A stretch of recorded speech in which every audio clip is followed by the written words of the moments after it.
Hi guys, so welcome back to my channel, The Vivace Lifestyle, and today we're going to talk about a little more serious topic.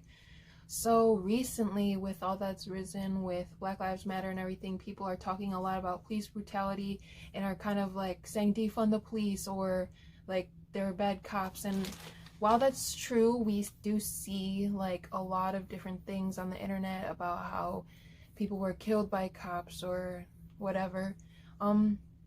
It's important to remember that not all of them are the same way. And when you think about it, most officers got into the police force because they wanted to protect people and they wanted to make the world a better place, right? So when you think about that, and then you think about how many of them are just beating up citizens when they think they're doing wrong, you kind of have to think about what made them become this way. So I'm going to talk about a different experiment. It was a Stanford prison experiment, and in that experiment, it was done a while ago and it's probably pretty unethical, at least it is now.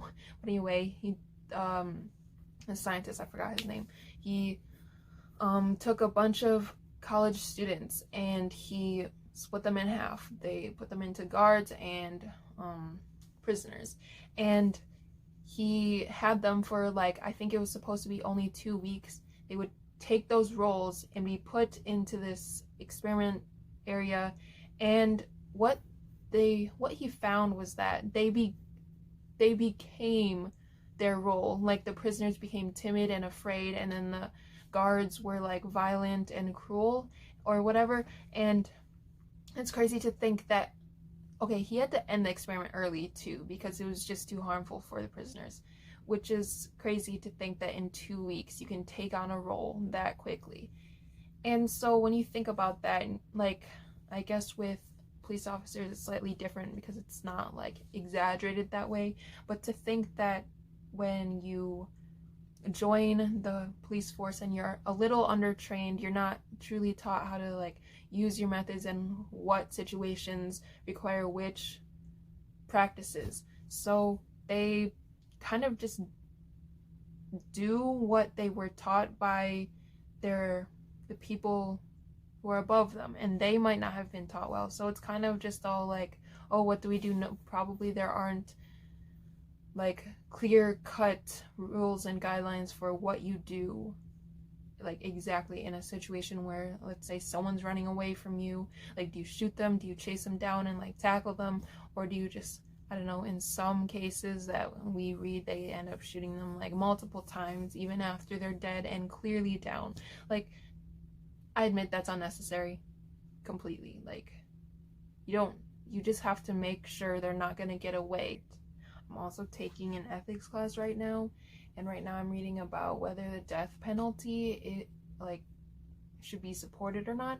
And there are different cases. One, you want to prevent other crimes from happening, but you should have the death row. And another one was you want vengeance for the family, and so you want to have the death penalty. And both of those, it seems, aren't sufficient on their own. We kind of just want a mixture of both. Clearly we see it as wrong to kill somebody, yet we allow the system, our government, to kill people and decide who is worthy of life by putting them on a death row or whatever. And some of them are innocent, and it kind of pains me that innocent people can be killed for a crime they didn't commit. And there's a problem with that.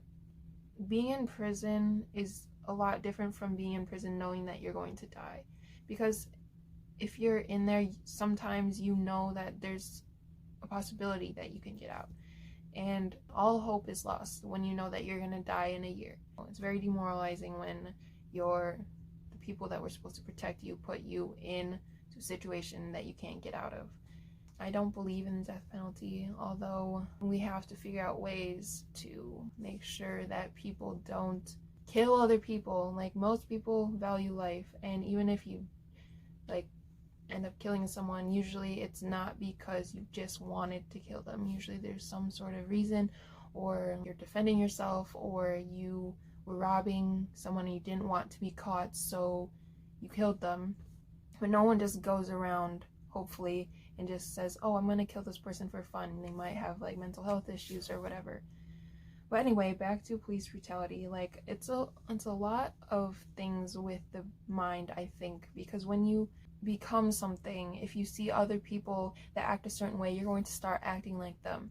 And let's say you had a mentor that happened to use violent practices and you learned that way, and then you kind of get indoctrinated into a system where like violent actions, as long as they're for like the protection of other people, is okay.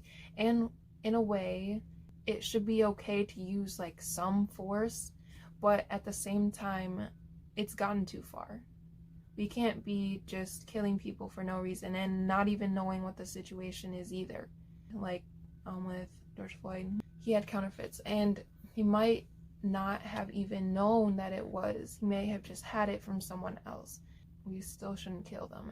I do not think that police are really at fault for the way that they were shaped by the system, because everyone's a victim of society and our government system. There's racism, and yes, there is inequality. Some of the laws that we have are not really applicable to this day and age, and it's never going to be perfect, and we just have to try our best to treat everyone with respect and understand that what they may be or what they're going through may not be a direct result of who they are.